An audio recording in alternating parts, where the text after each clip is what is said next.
This series is Ignorance to Wisdom, so I have been covering one text. It is known as Bhaj Govindam. So the master is saying simply that I should recognize what is the reality, and the moment I recognize it, the ignorance is gone. Then there is no need of any principle. We don't need any principle at all.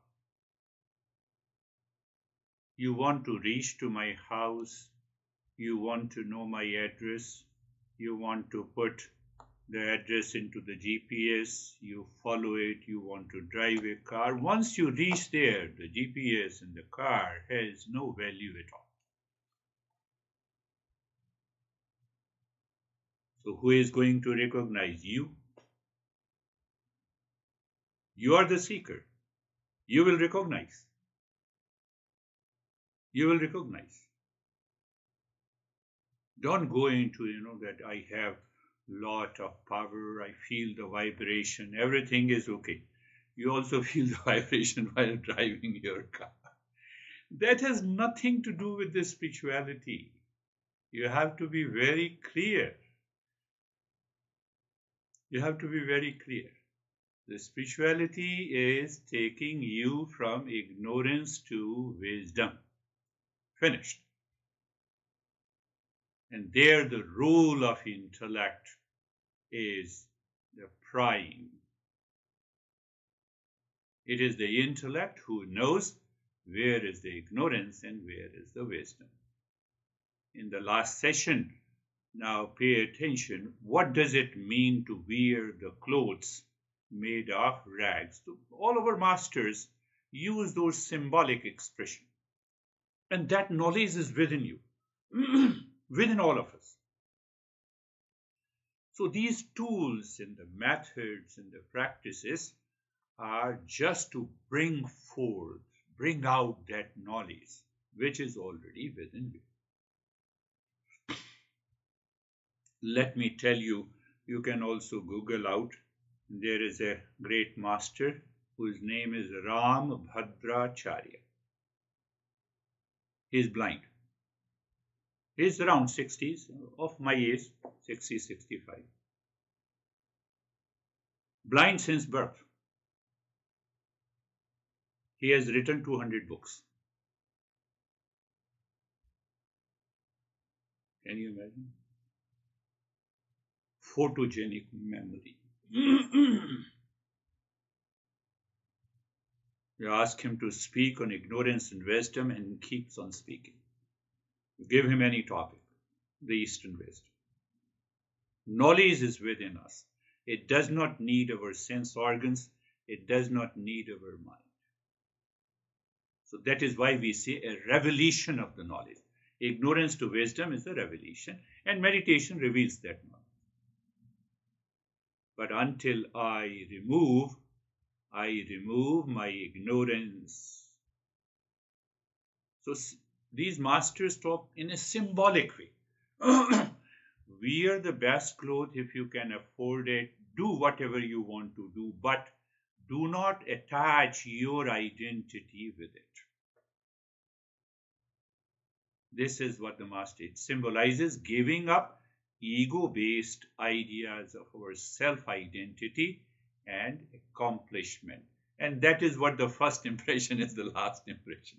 First impression is how much you are decorating your face and your eyes, and especially women has lot of, we have more than 200 products to decorate the body. We have not even a single product to decorate the mind. From top of the head to the toes. Maybe more than 200. So I attach my self-identity internally at the mental level. Don't attach. Don't create a self-identity. Because if you create a self-identity, then you are going to create a problem to your mental and emotional life. Another problem that obstructs the knowledge of the real self is that we have to walk the path every day beyond merit and demerit. There's a lot to talk about it. Merit and demerit means, just think of that. Our mind at default has different states constantly living in the mind. It pops up and creates my thought, speech, and action. Did you get it? No. Let me explain in a different way. So think of it. I have a like and dislike mind. I have a money mind. I have a monkey mind. I have a sheep mind. I have a rationalized mind. I have a depressed mind. I have anxious mind. No, I'm not into anxiety. Sometime I get it. You wake up in the morning and you are anxious. Anxiety mind is already present inside and it pops up. Depressed mind, it pops up. Are you getting it? They are already present. So the master is saying, I have to get rid of it. That is causing the ignorance. We all have it.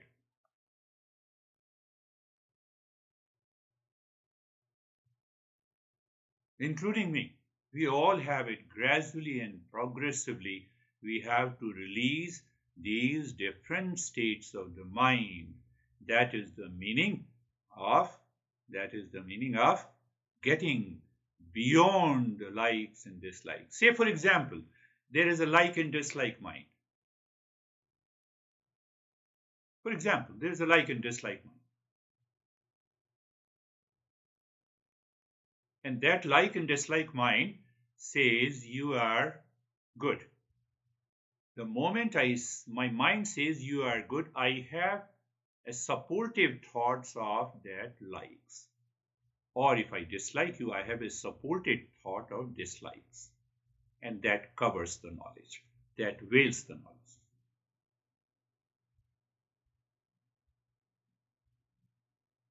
Now, if someone dislikes you and I like you, this is how our mind functions. I have to get rid of this in order to reveal that knowledge. That is why Master is saying I have to get beyond these likes and dislikes. And how to do that? By practice. First, knowledge, contemplation, and reflection.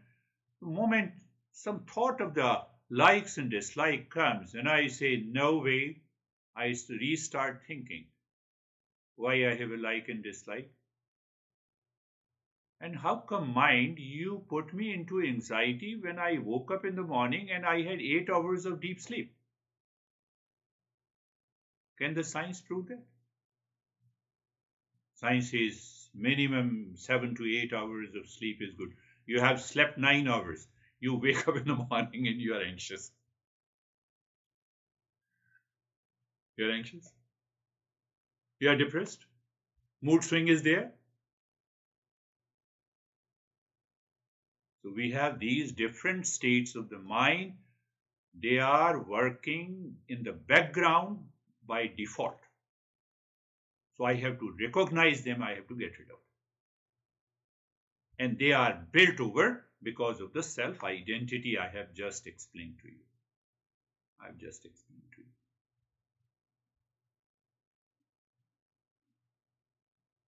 You don't need the GPS. This is the 4 aspects of the GPS. The first, I have to recognize the word is suffering. Sansara, the Buddha used word that I have created, not the world outside as it is. How I created the world? By foolishness, by scattered mind, by attachment, by emotional dependence, by selfishness, by intellectual paralysis, by changing constantly desire. And the 8th point in the first category is the world is the suffering. I have to remember this. When you have to remember, best part is that you remember all the time. I have a lot of things to do. That is your scattered mind. You are not organized.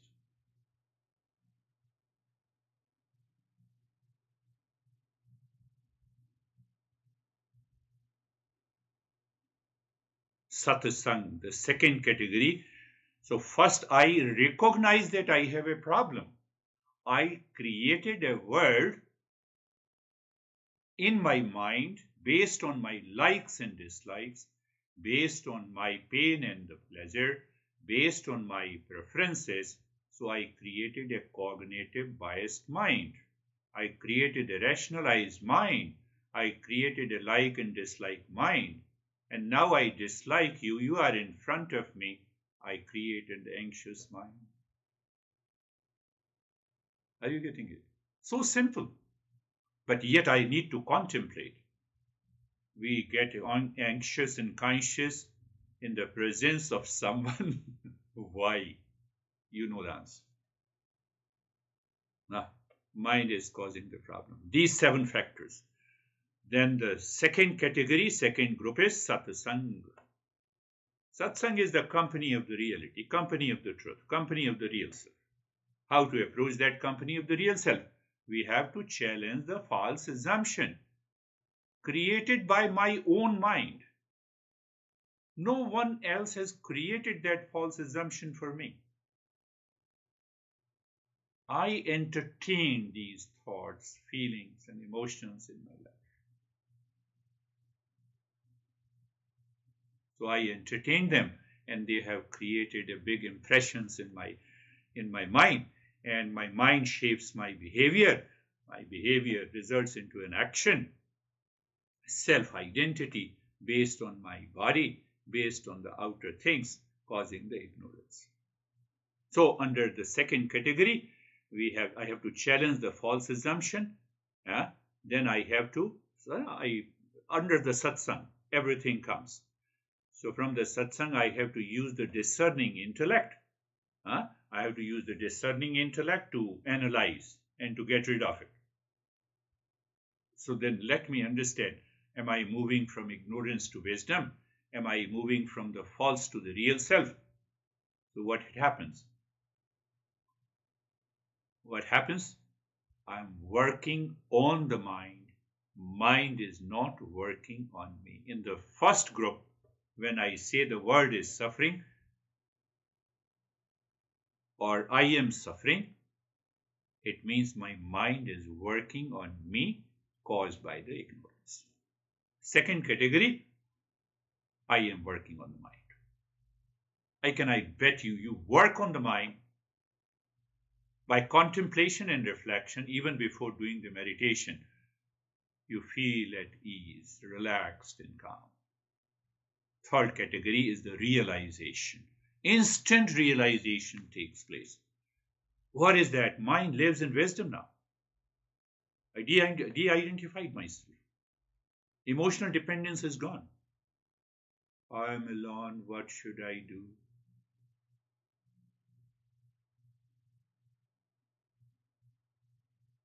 I'm married. I have lot of problems. What should I do? I don't have any issue. What should I do?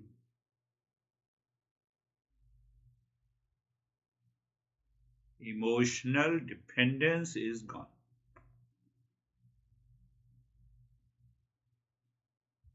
Don't forget how the 7 factors of the body makes us crazy.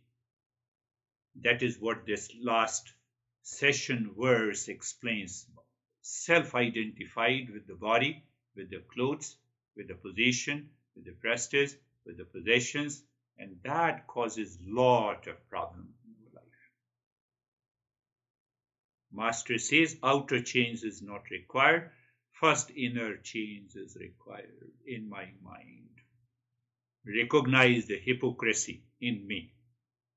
What I am inside, am I also outside? I got a call from the deal. How are you, Girish? Yes, I'm Girish. I also use the same tone. I'm speaking from this. So when you are coming, you had an inquiry. As if you create a heavy voice to convince me. We are moving to a wrong person. Are you coming today? No, I'm not coming today. I'm busy for 2 weeks. Calm down. Don't create that duality in you. It is going to create a lot of challenges in your life. Then the fourth one is the self-remembering. I use the word self-remembering. I should remember. I should remind, repeat, revise, recognize that what is happening in my life. Am I moving near to the real self, or am I going away from the real self? You are going too far from the real self, you cause a lot of challenges. Today's verse is again a repetition, but in a different way. You see, the master is constantly. We respect over these great masters because they have been so kind and humble. They have reached to that state, but they have been kind and humble, so they don't want to leave anything in our mind. So sometimes their repetition has a value.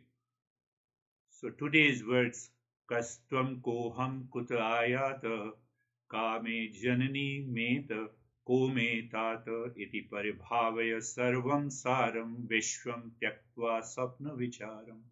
Literal translation, and then we will go into the essence. Who are you?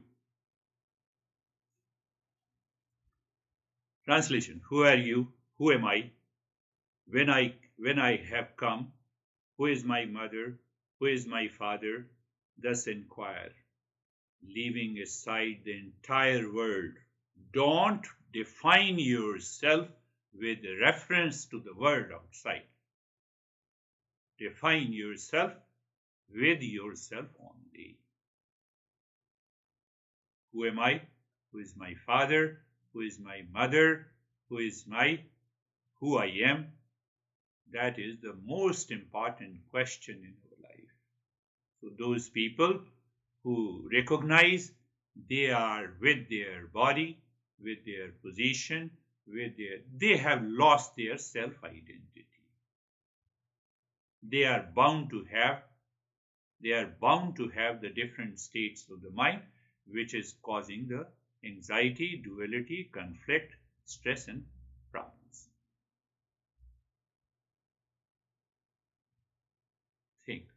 Think. You have to think. You need not to believe me. You need to think and contemplate. So this is again the verse under the second category. I will put this into the second category under the satsang. Satsang means that you are listening and learning from a teacher. You contemplate and reflect. So we want to understand, who am I? Who am I? Who are you? Who am I?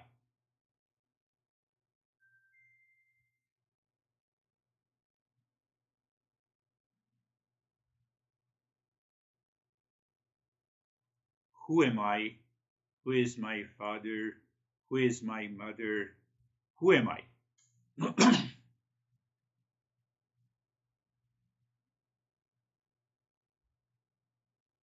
In dream,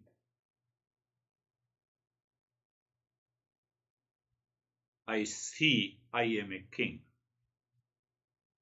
So there is a dreamer, and someone recognizes in the dream that I am a king. When I wake up, the dream is gone, the dreamer is also gone. Same thing happens in the waking world. The waking world is also like a dream. We are playing our act. And the waking world also goes away when we fall into sleep. But one thing is sure, that I continues every day, in every dream, in every sleep, in every waking state, every day, every week, every month, every year, until now. That I is independent of the sleep, waking, and the dream state. That I is the real self. I'm putting it logically. You need not to dream of it. You wake up today in the morning. Yesterday you were Christina. Today you don't say, uh, I'm Barbara. So that recognition is already there. Every day the recognition is there. So I have to look beyond that name in the form. Who is that I who recognizes? This is constant. That real I, that is why we have to ask the question, who am I? Why I have to contemplate? Because I have to get rid of these mental conditioning. I have to break the social identification with the false notion of self-identity. Those 7 factors. Remember how to undertake this inquiry by listening and learning from the teacher. So it gives you a new perspective every time. Why new perspective? Because the mind that is unconscious and habitual, which opens up, and which by the new perspective you think in a different direction. Your mind starts turning its focus inward.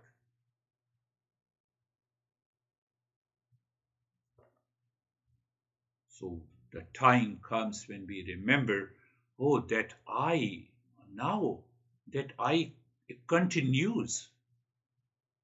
Now I have to ask, will this I given to me by my parents, or my parents have given me only the physical birth? Now we say egg in the semen and fertilization, everything is okay. Let us follow that science. But when and how that consciousness enters into that baby, when I was a baby in the womb of a mother. So my parents are material cause for my birth. There is an efficient cause for that I. Are you getting it? If anyone can, you can give the birth by just, what is egg in the semen? It is purely the protein molecules.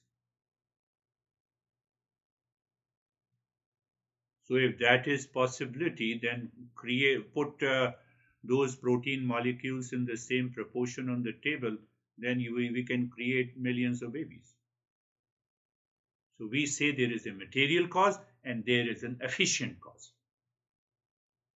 We'll talk about it. Our master answers everything. So that efficient cause is the main cause of that I-ness. But when I am born, I create a false identity based on my ego has to be dropped to realize that. So that is why the master is asking, who is my mother and who is my father? It doesn't mean that today I go to my parents and say, no, you cannot be my father. No, I need to contemplate.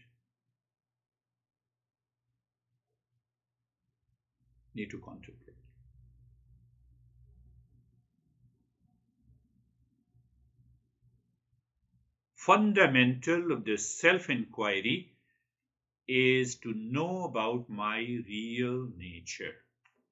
Who am I? So once I know who am I, how this I relates to the world. Because when I know who am I can easily relate with the facts, not with the emotional dependence, not with the likes and dislikes, not with the pain and the pleasure. That I relates to the external world with the reality, with the facts, minus the first category of 8 factors. So it means what? World that is suffering is gone.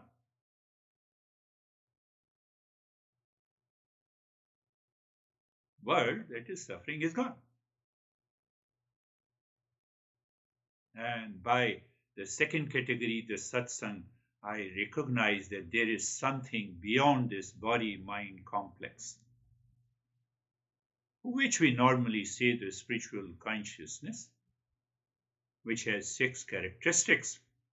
And I recognize, I experience, that is the third category. I experience that I is eternal, that I is ultimate reality, that I is the absolute truth.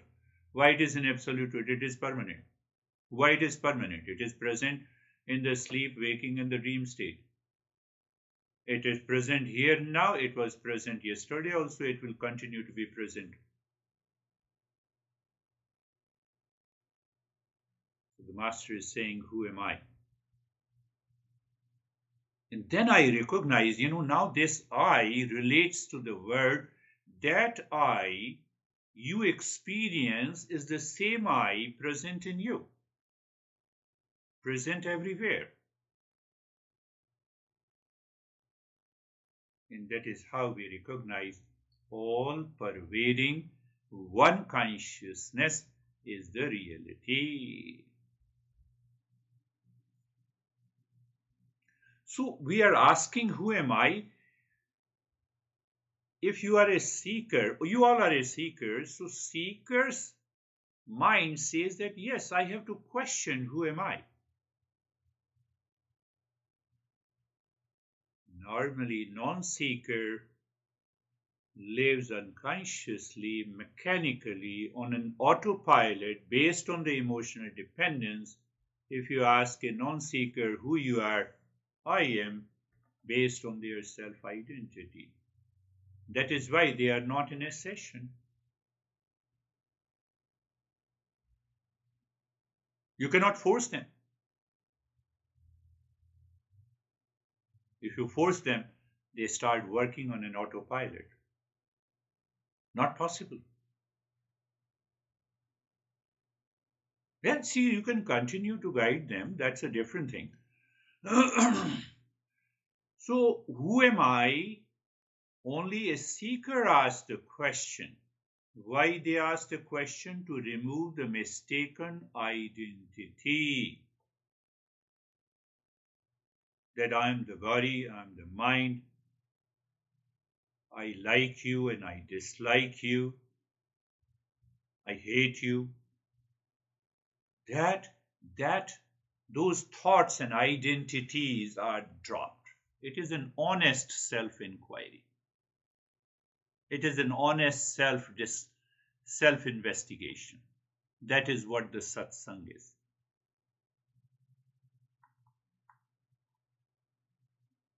I can bet you. Your honey says you are crazy. But now you recognize that your honey, looking at your behavior, at your body, says you are crazy. You are not identifying yourself with the body, so you are happy. You say, honey, I'm more crazy than you think. You don't get upset. It is helping your personal life. I can bet you. You instantly shed that idea. I'm telling you the benefit. We always should know the benefits of this journey. It's going to help you, your personal life, your professional life. Professional life is conditioned by the ego, causes the selfish, ruthless competition. So that competition becomes a cooperation. Social life, it helps you in social life because normally in society we lack self-awareness. It leads to conflict. My dad is asking me that why don't you join a party? You should have a 1 pack of beer. And the son says, no, I'm very happy. I just want to contemplate and meditate. You are crazy. And still the son does not join those parties. He's my student, private sessions I give him. He's the same guy whose story I told you that he gave 200% to a girl. He was telling me last week. So he was asking that he has some doubt. That is why it is important to have satsang, listening and learning from a teacher. He has a doubt. Am I doing something wrong? I said, you are denying your mistaken identity deliberately and consciously. You are doing very good. First thing, you should have a conviction in your mind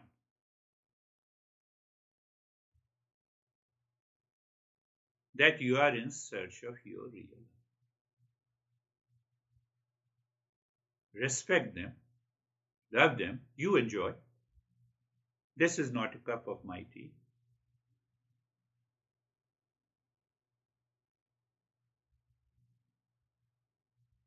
So you see, some people have the inborn trait. They become aware of it in one direction.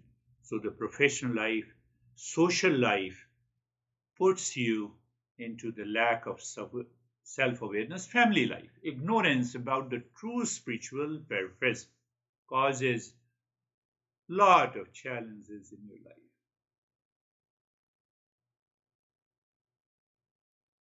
So if you live with that mistaken identity, it causes problem in your personal, professional, social life. You are bound to enter into a conflict sooner or later in your life. And once you recognize you have a real self-identity, you are free. You enjoy that.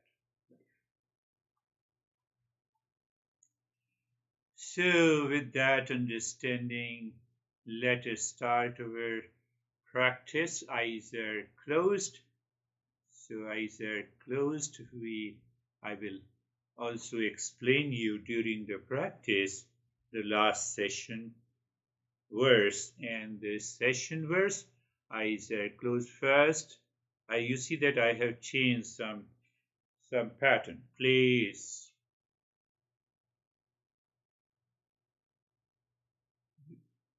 You see that we are not at all aware of our surrounding. It is on an autopilot. So become aware of the space all around your body. No, it is the self-identity.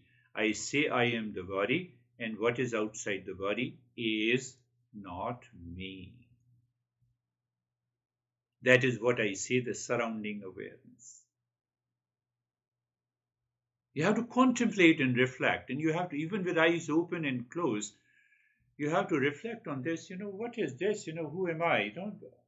The body is the boundary? Or the body is made up of the matter, and the matter is the material universe. So that is why I started this very subtle, pointed awareness and the position. Again, when we say position, position of the body, I-ness, is totally ingrained. It is inbuilt. It is by default. It is heavily conditioned in our life. If I don't become aware, I cannot get rid of the mistaken identity, my friends.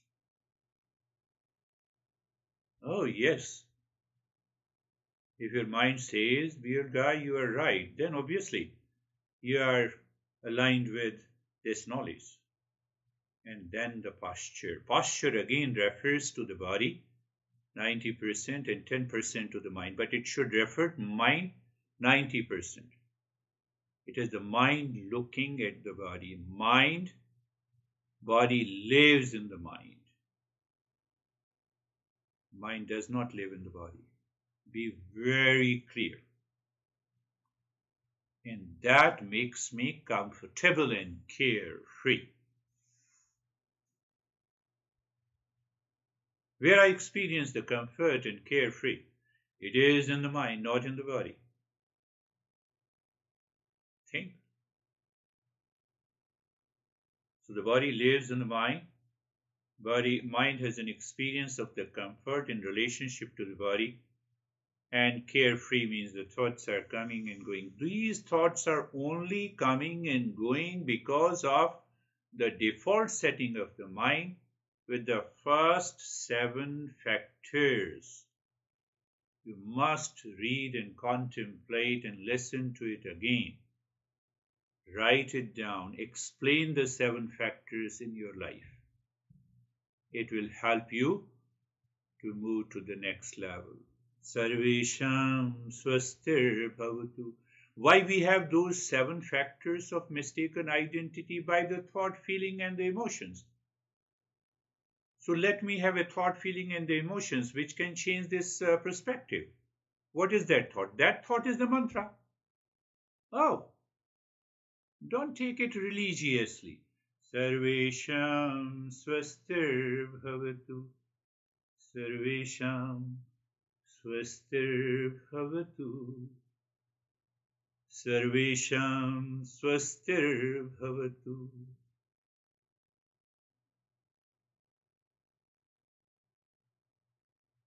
Let everyone be happy. Can my mind become so subtle to see, to perceive the happiness everywhere? What I'm doing, I'm getting rid of the world that world is suffering. I'm giving you a new perspective. We are just moving from ignorance to wisdom. Sarvesham shantir bhavatu. Sarvesham shantir bhavatu. Sarvesham shantir bhavatu. Sarvesham shantir bhavatu. May there be peace for all. Instantly, my mind pierces through every person of name and the form. It pierces deep inside at a very subtler level. It has a perception, yes, peace is the essential nature of every being on this planet, and which is so natural. From the ant to elephant, they are also searching for the peace, from one human being to the other. I am a seeker. I don't search peace through anxiety, through stress, through fight, through violence. I'm a seeker. You should have that conviction in your head. Where is that conviction? Knowledge is settled in your mind. Sarvesham Purnam Bhavatu. Sarvesham Purnam Bhavatu. Sarvesham Purnam Bhavatu. May there be wholeness, completeness in all. Wholeness, holiness and wholeness, it has come from the same word, wholeness and holiness in English. Completeness. If I feel the sense of completeness in me all the time, will I expect anything from you? Will I say I like you or I hate you? You have to see the change that takes place because of this mantra. I'm giving a new perspective to the same mantra. That is why we say you cannot learn this Eastern wisdom in 1 hour. Gradually and progressively it releases that ignorance in you. You see the simple perspective. So completeness in me. Now another question comes. If I see this completeness in me, should I talk to you? Yes, as a play and a fun. What is that play and a fun? What is my role? I'm playing my role as a teacher. You are playing as a role of a seeker. You go to your workplace, you play as a role. You are a mother, you play your role. So playing a role does not cause any impression in your mind. You continue to have that sense of completeness. What happens? That is awakening. Sarvesham Mangalam Bhavatu. Sarvesham Mangalam Bhavatu. Sarvesham Mangalam Bhavatu. May there be completeness in all.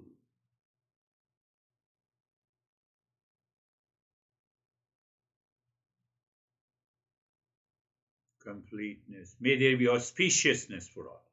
Not completeness, this the meaning is auspicious. So what is this auspiciousness? You remove the first seven factors, the world is suffering. Auspiciousness is already there in your life. Thank God I'm single. That is why I'm happy. Now you see that. Whatever the situation you are in, thank God I'm married. That is why I'm happy. That is auspiciousness. You have a total acceptance from deep inside, minus ignorance. Your existence has placed you in such a situation where it is awaiting that happiness in you. Should I not marry? No, I'm not saying that. Should I not divorce? I'm not saying that. We need to understand. That will come in the following sessions. So now looking deep inside the forehead, in the space, drop Om Shanti and start breathing into the belly this time. We leave the chest breathe. Little longer breath. You inhale into the belly, you exhale into the belly.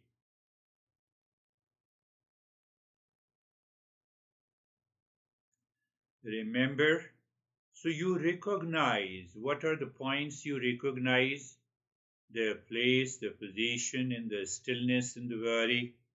You recognize the movement of the belly during inhalation and exhalation.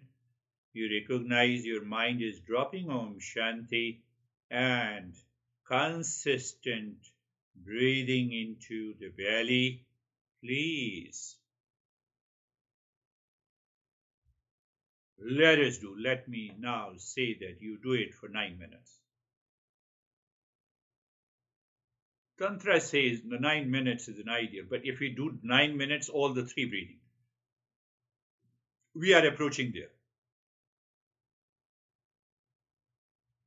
Then I will talk less and we will have a longer duration of practice, but with a clarity and understanding.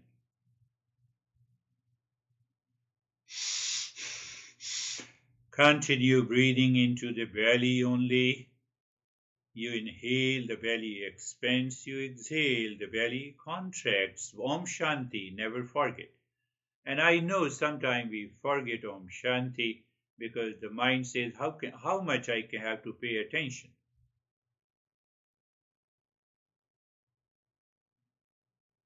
Why your mind is paying attention to so many thoughts, that's why you see you have a distracted mind. The same way now you have to pay attention to Om Shanti, stillness in the body, belly breathing. I'm answering the resistance if offered by your mind. Resistance, endurance. What is this endurance? You deny deliberately.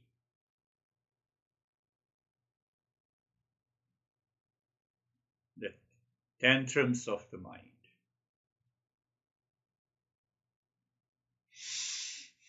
Continue, my friends.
Here, inhaling and exhaling into the belly, it's a longer breath. Om Shanti continues, stillness continues. Resistance, you endure it. Endurance means you deny deliberately the habitual mind which says, no, I cannot do it. No, you can do it. That results into a new level of awareness.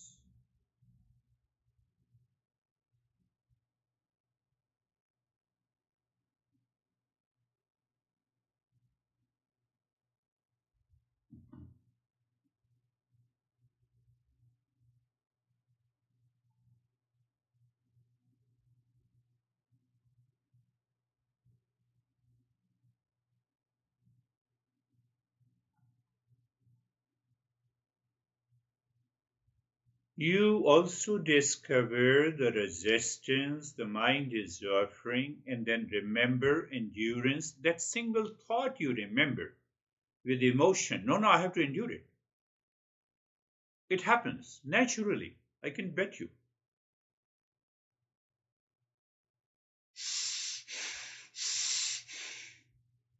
Longer breath than the chest breathing. Your belly goes in and out. Shanti drops into the rib cage. Mind says, I cannot do everything together. Your mind is doing everything together all the time. That's why you have a wandering mind. We are channelizing that wandering mind for success in meditation.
Continue breathing in that state.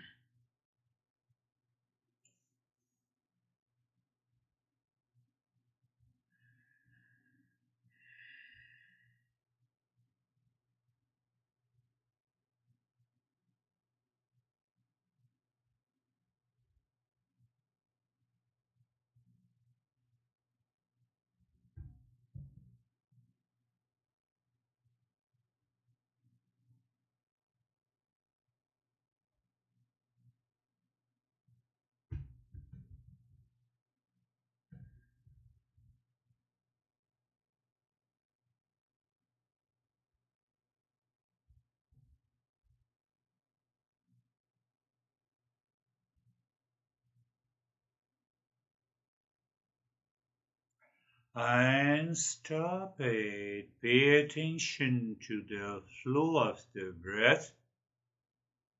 Both are equal, wonderful. Not, find out the lesser flow. Pay attention there. Just casual awareness is there.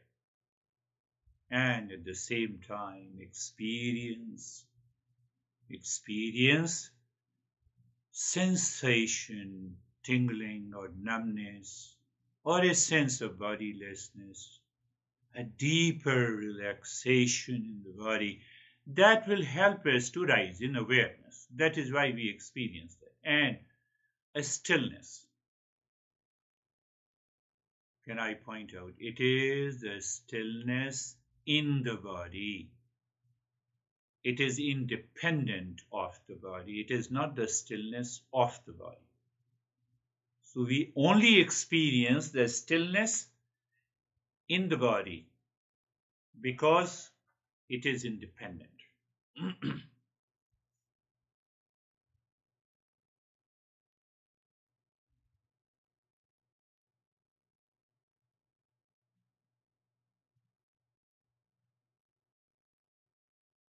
And in that state,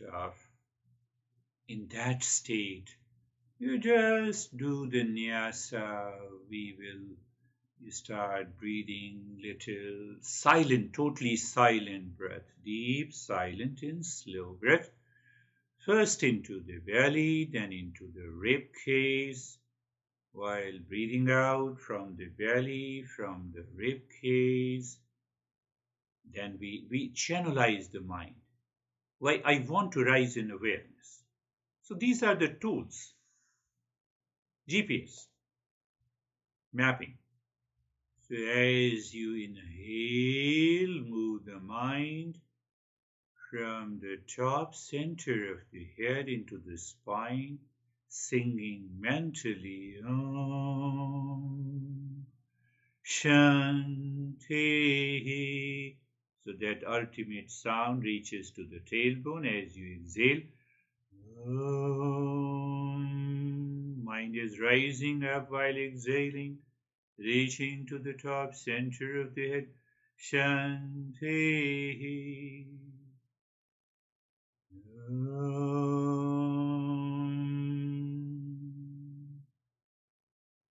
Shanti.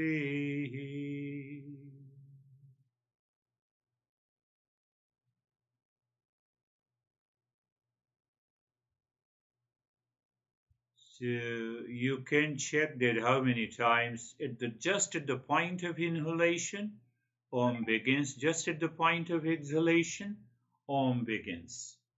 So you can easily find out how many times you missed that.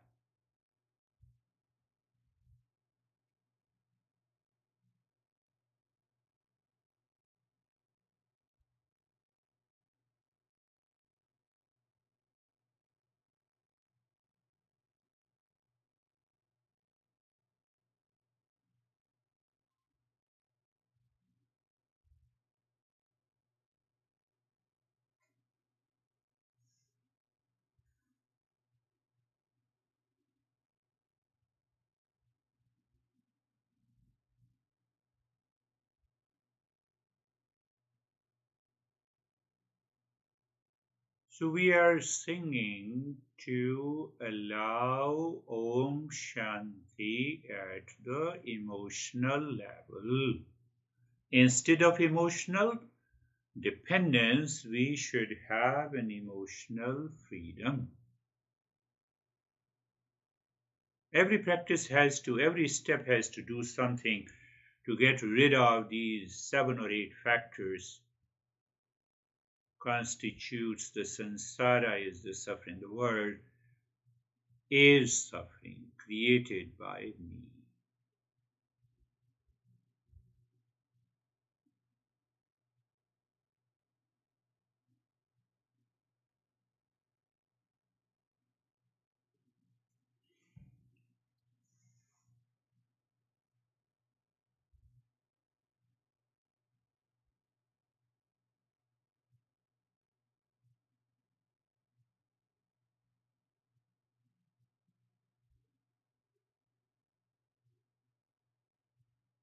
And now leave this looking deep inside the cave of your heart, triangle, equilateral triangle. So you see that I intentionally say visualize any color, the triangle of any color. So what happens? The mind picks up any color. So it's just an aid.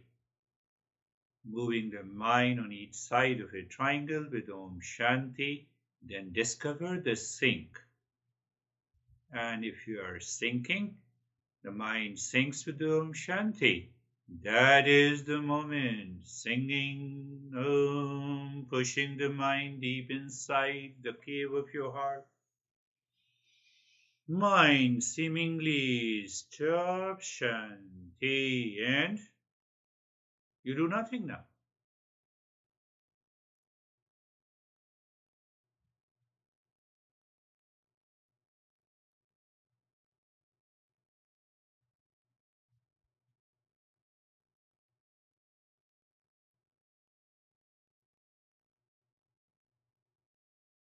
And no issue, no worries if the mind returns to its habitual way, autopilot. We have an option.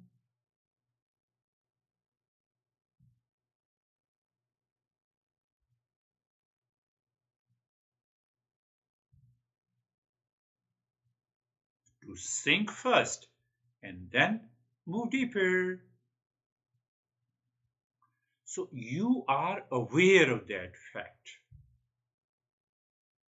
Why we are not aware? Mind is an autopilot.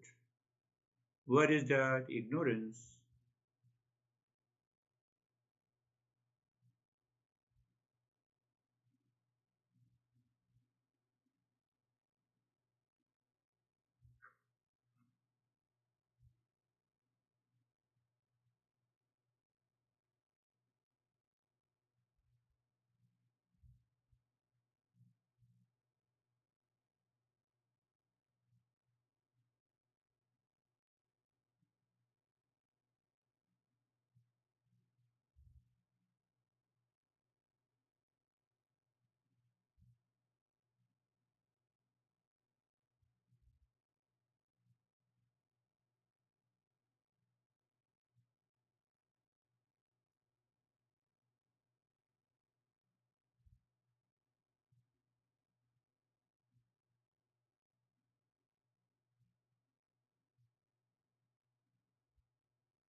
Shanti, Shanti, Shanti.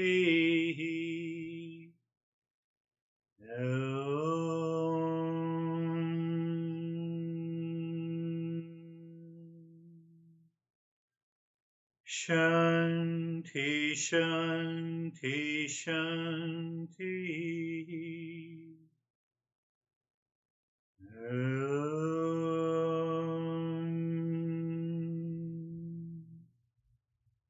Shanti, Shanti, Shanti. Bring your mind on the right hand, your mind on the left hand. Lift your Buddha palms, place it on your eyes. Open the eyes inside the palms, know your experiences. Bring the hands down. We'll share our experiences. Now, this is a part of contemplation and reflection. How are you, Stephen?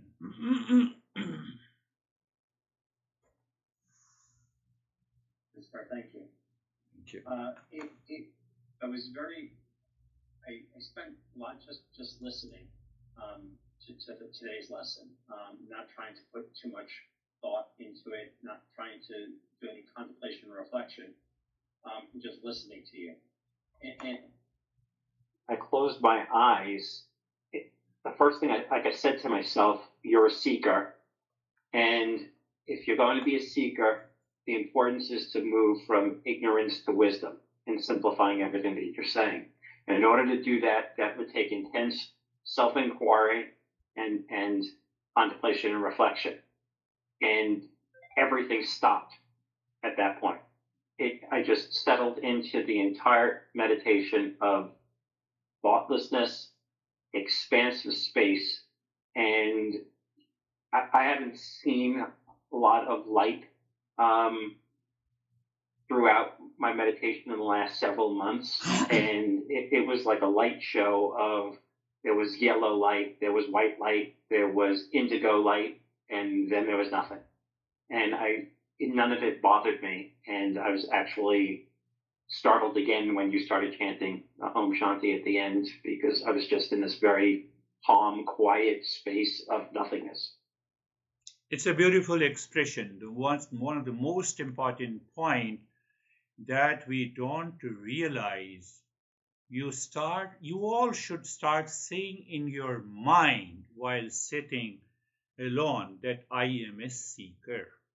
I am a seeker. So a conscious thought that I am a seeker. Who am I? I am on a journey of this self-discovery will change everything.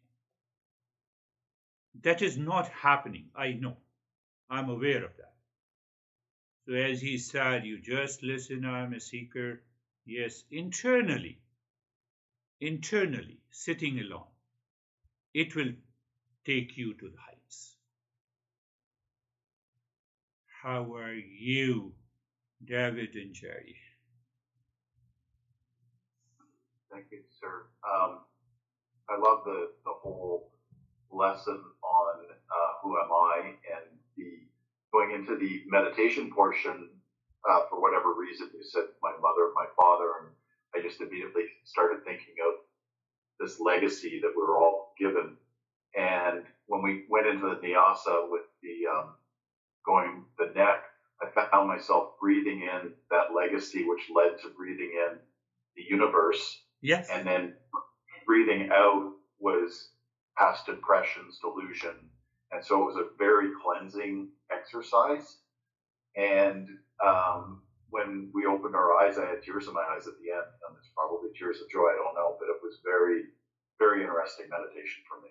Yes. The greater the release of this delusion, it results into a deeper state of meditation. So it can be released in either way, in any way. So your mind linked to those nyasa, and it started releasing those. Beautiful. That's really beautiful. How are you, Jerry? Sure, I'm good, thank you. Yeah, really nice lesson. As soon as you asked who am I, the mind, and who are the parents, my mind went right to I'm consciousness. My parents are consciousness. Everything is consciousness. And then the contemplation and reflection went to something that happened on Monday. So a girlfriend and I heard something completely different, a conversation. And I wanted clarification on the conversation because we both interpreted it differently and we had to make a decision. But her point was, I'm right, you don't understand. And it was 45 minutes of that. So finally, I'm not going to get clarification because that would make me look stupid, she says. And so I realized that with that, I just wanted knowledge, more knowledge and clarification so we could move forward. But I realized I wasn't going to get it because of an unwillingness to clarify it.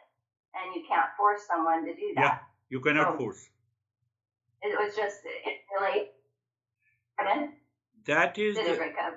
That is the major cause of the conflict, the rationalized mind. I like a particular perception and I will stick to it. Why don't you understand? So this is what the strong like and dislike mind. The strong like and dislike mind cannot get into the bottom of the understanding and bottom of the knowledge. Now when you say that 2 times or 3 times, you move with the humility to want clarification, and if the other guy is not clarifying, say namaste, you are very good, your point of view is right, but I have to think of it. I will take my decision later. But sometimes you find that they want to push you, they want to force you. Sometimes you have to work with the wisdom. You have to tell them that you cannot force me. So yes, those ideas and understanding becomes clear as we continue the journey. Yes, you are right. You are right in that case. How are you, Vaibhav? Thank you, sir. Sir, I'm good. Practice was calm and peaceful. Nothing much. Very good. Good. Sometimes you don't want to say anything, so it's good. So how are you, Brandy? I'm good, thank you. It resonated with me that suffering happens in the mind, the body happens in the mind, and I'm peace. Yes. And that's the work that we're doing here. So I had a really nice meditation. Yes. Thank you. And I'm going to have to excuse myself over. Yes, you are right. You see that in every session, everyone has a different way to understand the things. Everyone's mind is different. So you pick up anything and it results into an understanding. The body lives in the mind. The thought lives in the mind. Thought has created an idea that I like this guy. Now there is a like mind. It covers the reality. So if I recognize it, I can get rid of this reality. I can get rid of this false assumption. This is what the journey of the Eastern wisdom is. Beautiful way to put it. How are you, Christina? Thank you. I heard you say today the mind doesn't live in the body, and it felt like I heard it for the first time. And in looking at when we play out different roles, it feels like there's such an attachment to the confines of the body. And the idea sounds like, how do we attach to the real I to bring that into our roles that we play and not lose sight of that? Yes, you have to contemplate again and again. You look at this. Unless my awareness creates a boundary, it creates a boundary through the mind. And then only I know it is separate from the space and it is a remote. So unless this remote lives in the mind, consciously I cannot know this is the remote. Now use the same metaphor to the body. The mind becomes aware, it creates a boundary. Oh, here is a boundary, here is my body. The body lives in the mind, thought lives in the mind, energy lives in the mind. Energy lives in the mind. That's a beautiful concept Eastern wisdom has discovered. If whatever I experience do not live in the mind, that is not an experience at all. It has to live in the mind. Now, if the false notion lives in the mind about the body, I can get rid of the false notion through the mind itself, through the discernmentals. That is the journey. Yes, you are pointing out, but we need more contemplation and reflection. How are you, Barbara?